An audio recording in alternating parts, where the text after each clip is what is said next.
Look, I've said it before and I will say it again. The PS1 is hands down my favorite console. It's weird, it's charming, it's packed with obscure games and is just simply cool. But let's be real, when people think of the PS1, shooters are not necessarily the first thing that comes to mind. Instead, it's the classics like Crash Bandicoot, Silent Hill, Metal Gear Solid, Castlevania, and I could go on. These games defined the PS1 era and still hold up even today. And I have to admit, I played a part in this too. If you'd asked me a few months ago to name some first-person shooters on the PS1, I probably wouldn't have gotten much further than Doom and Quake. But then, I had to spend a few weeks back in my hometown, where the only two things I could do were drinking and dusting off my childhood PlayStation. And I chose the latter. Well, okay, I did some drinking too, but that's not the point. During these few weeks, I realized that the PS1 actually has way more shooters than I ever thought. So, I went through the library, playing every FPS I could find and narrowing it down to the ones that actually worth talking about. Whether they are actually good or just weird enough to be interesting. Before we jump in, let's set some ground rules. This video is all about actual first-person shooters. So no rail shooters like Judge Dredd and no vehicle-based games like Descent. Okay, we're gonna start with an OG, Kileak the Blood, or as it was called in the US, Kileak the DNA Imperative. Ugh,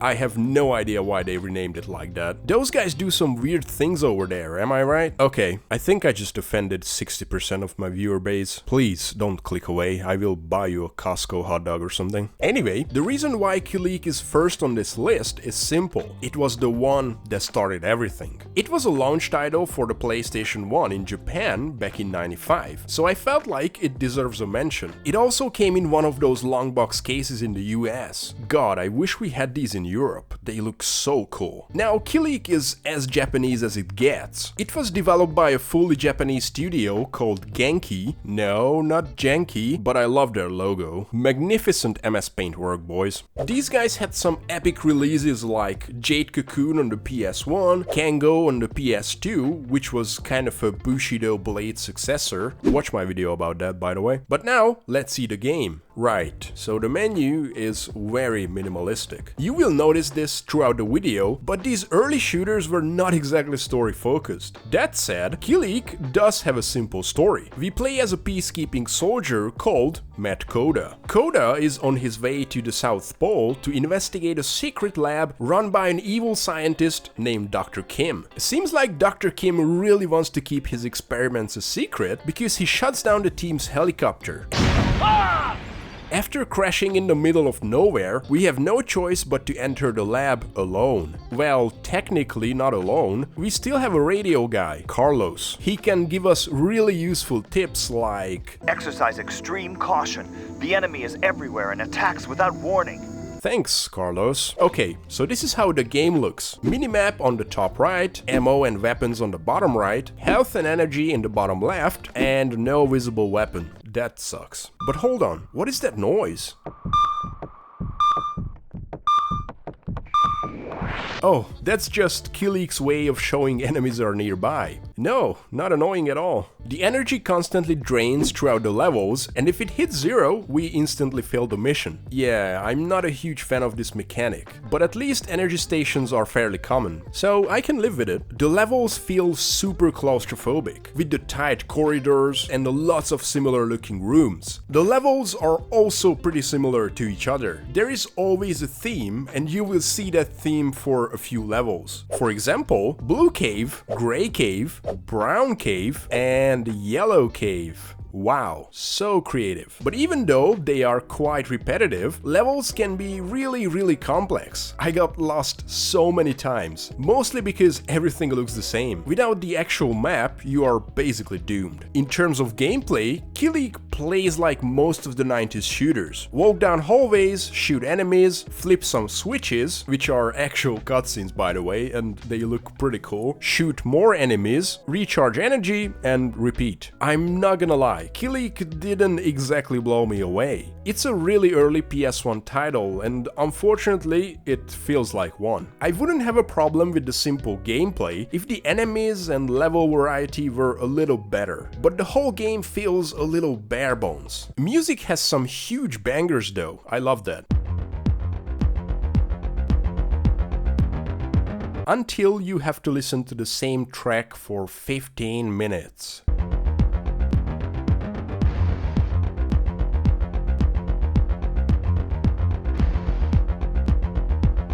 Kill me, please. I will give Kileak some credit for being one of the first FPS games on the PS1, and I think it's worth giving it a shot. Just make sure you take breaks because it can get boring really fast. And I will give it 5 out of 10. Next, Jumping Flash. Okay, I'm already breaking my own rules with this one because Jumping Flash is not exactly a first-person shooter, but it's first-person and you can shoot, so close enough, I guess. I had to include this one because honestly, it kinda grew on me. At first, when I looked at the screenshots, I was like, yeah, not sure if this is my thing, but hear me out, this game is crazy fun. We play as Rabbit, a mechanical rabbit tasked with hopping through 18 different levels to collect jet pods, which totally look like carrots, and exit the area once those are collected. However, it's not exactly that easy. We need to shoot down enemies, do some insane platforming, collect points and coins, and also keep an eye out on the timer. Oh yeah, and there are boss fights too, because why not? Levels get exponentially harder, but they are also super creative. We have ancient Egypt, a toy world, the North Pole, and basically whatever you can imagine in a fever dream. Each level has a lot of unique mechanics as well, some of which are super impressive, especially for 95. And I rarely say this, but even platforming feels amazing. I would have never guessed this was a 30-year-old game. It's fully 3D, the camera tilts down when you jump to show where you will land, and just in general, the whole thing feels really smooth. There are even some more linear combat-focused levels, which focus more on shooting rather than platforming.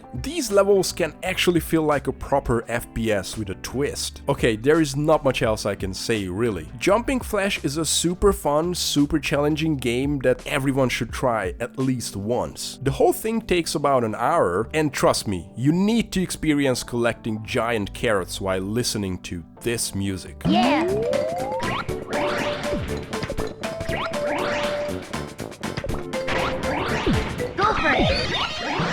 Just make sure to rest your eyes because the visuals can be overwhelming. Jumping Flash gets 9 giant carrots out of 10. Absolutely fantastic. Next, still from 95, we have PO'd. Oh god. This game is weird. Like super weird. We play as a chef who's stranded on an alien planet and has to fight his way out. Yeah, that's it. Kinda deep, huh? If someone asked me to describe this game in one sentence, I would say, if you told an AI to make a Doom-like FPS, but make it feel like your worst fever dream. Yeah, I think that sums it up. In terms of gameplay, PO'd is a simple run-and-gun shooter with some basic switch hunting and a few puzzles. But surprisingly, it has some really interesting mechanics for 95, like the jetpack, the ladder climbing, and we can even jump, which, believe it or not, wasn't that common back then. And these mechanics add some nice variety to the combat. But PO'd also has some PO blams.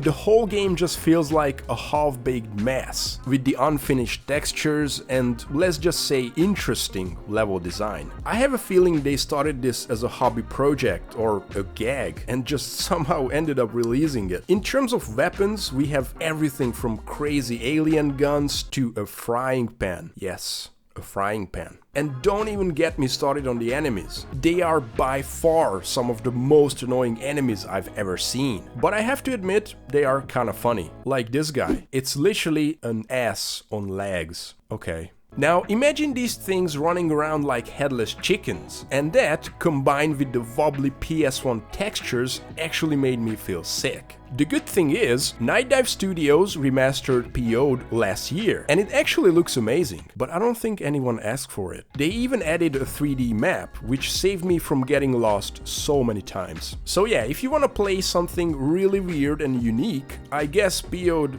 does worth a shot. But please, play the remastered version, or be prepared to get sick, your choice. Oh, and don't forget to look up the cheats, there are some really funny ones. I will give PO'd 4 frying pans out of 10. I appreciate the cool ideas, but yeah, not my favorite.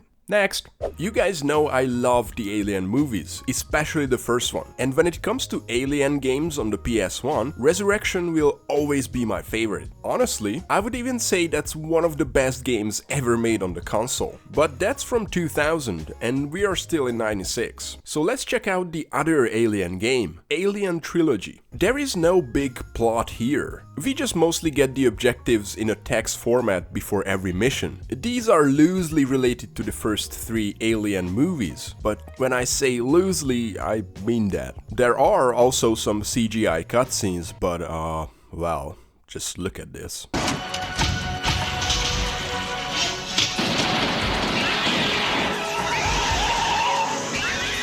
This was absolute cinema. I'm not sure why I avoided this game for so long, because honestly, it's pretty nice. It completely nails the alien atmosphere with the dark hallways, spooky and subtle sound effects, and of course, the terrifying xenomorphs. The enemies are the usual Xenos, facehuggers, chestbusters, and some occasional humans and androids. We also get a decent inventory with stuff like the automapper, which will display the level layout, a shoulder lamp, which, trust me, you're gonna use a lot, because this game is dark, and a bunch of other cool gadgets. Technology-wise, Alien Trilogy is actually quite impressive. It runs on a fully 3D engine, and even though enemies and some objects are 2D sprites, the levels have proper verticality. Just look at these spinning models in the inventory. This was 96 on the PS1. That's pretty awesome. Oh, and you can aim up and down. This only took me about 2 hours to realize. Thank you, random YouTube comment. Okay, so this all seem a little too nice. A hidden gem Alien game on the PS1? There must be a catch, right? There is, and it's called difficulty. Now maybe this is a skill issue, but for me, Alien Trilogy was insanely hard. During the first half of the game, ammo is quite limited, and the game loves to put you in a small room with 3 Xenos while you have, I don't know, maybe 3 bullets left.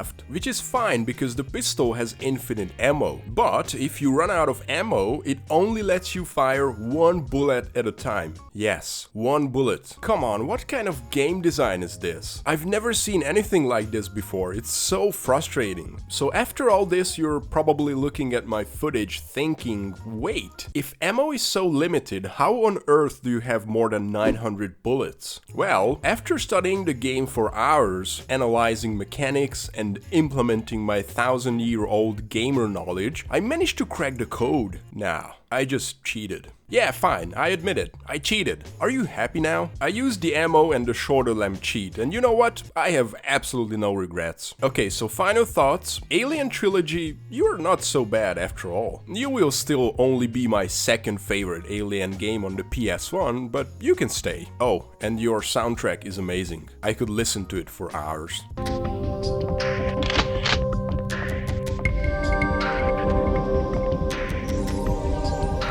7 shoulder lamps out of 10. Pretty nice. Next. Alright, I feel like Expert deserves a mention. This game was only released for the Japanese market in 96, so naturally I didn't understand a single word. Okay, that's not true. I did understand this. You could say I'm a Japanese expert, right? That's some funny shit, huh? Anyway, the intro starts with this Sigma guy mewing on a rooftop. So where you been, pal? You don't return my calls. I've been mewing. And then casually blowing up a helicopter.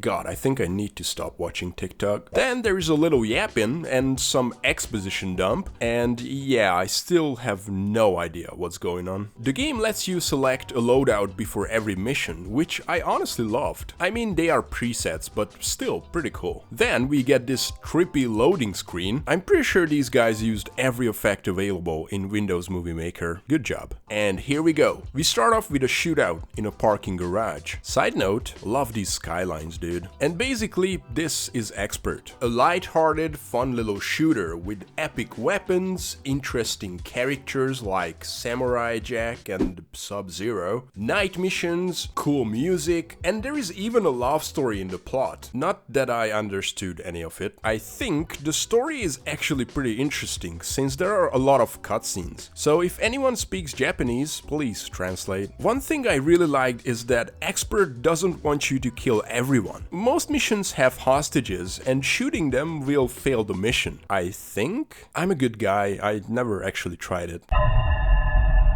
The only issue I had with Expert is that due to the mostly indoor locations like office buildings and garages, doing sharp turns can be really painful, but that's more of a PS1 issue than the game itself. Oh, and a fun fact, this game was literally sold as Counter-Strike in the Philippines and Malaysia. I mean, what the hell. Anyway, give Expert a try, it's worth it. And I'm gonna give it 8 Counter-Strikes out of 10. Really nice. Next, alright. Are you ready? I saved the best for last. Disruptor. This game was developed by Insomniac Games. Yep, the same Insomniac Games that later gave us Spyro, Ratchet & Clank, and Spider-Man. And this was their debut title in '96. The game that started it all. Crazy to think about. Right off the bat, I was surprised to see that the game offered me a difficulty setting. This wasn't exactly a standard back then. Well, it's only normal and hard actually, which is more like the 90s. Disruptor actually has a decent story and kicks off with an intro cutscene. Oh, and all the cutscenes are live action, which I found insanely cool. They are quite well made too. Multiple camera angles, solid acting. Dude, I miss live action cutscenes so much. Anyway, the game starts with this guy, President Krieger of United Earth, yapping about how much he's achieved during his administration and that he's the coolest president ever. United Earth is basically the US in space, colonizing planets and spreading democracy even further. I don't know, man. An old blonde president constantly bragging about his achievements? I feel like I've seen this before. So, we play as a guy named Jack, who just got into the Lightstormer forces. Turns out, Big Brother also works here and will help us throughout the training. The Lightstormers use special powers called psionics. But before Jack can get his implant, he needs to prove his worth. After a quick tutorial, with some super helpful advice during the loading screen, Walk softly and carry a big stick, especially when you sidestep the corners, and you'll do just fine. Jack finally gets his implant, which means we can now use the psionics. Well, for now, only the first one, called Shock.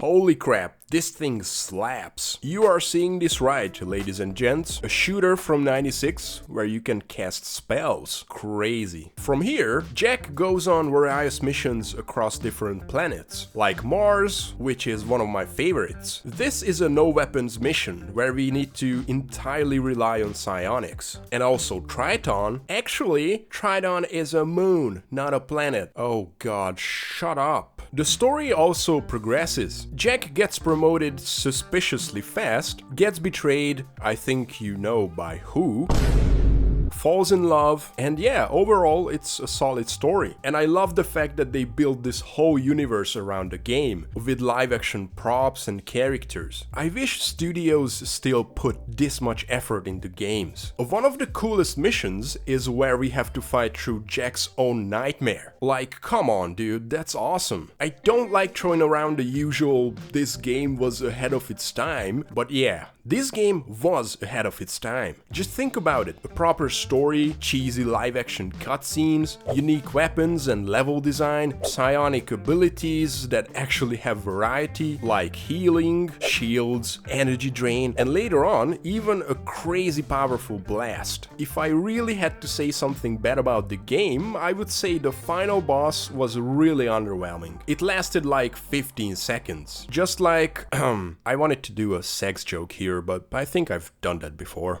For me, Disruptor deserves 9 Kriegers out of 10. I'm so sad I missed this game for so long. I would have loved it even more back in the day. And that's all I had for today. We mostly covered 95 and 96, but I will still have a few surprises in the next video. If you have any PS1 favorites, let me know, because it's entirely possible that I missed a few. Also, let me know what you think about these games. And if you would like to chat about them or anything else, join our Discord. We still have a lot of shooters to cover, so I'll be back with another episode soon. And as always, thanks for watching. Bye!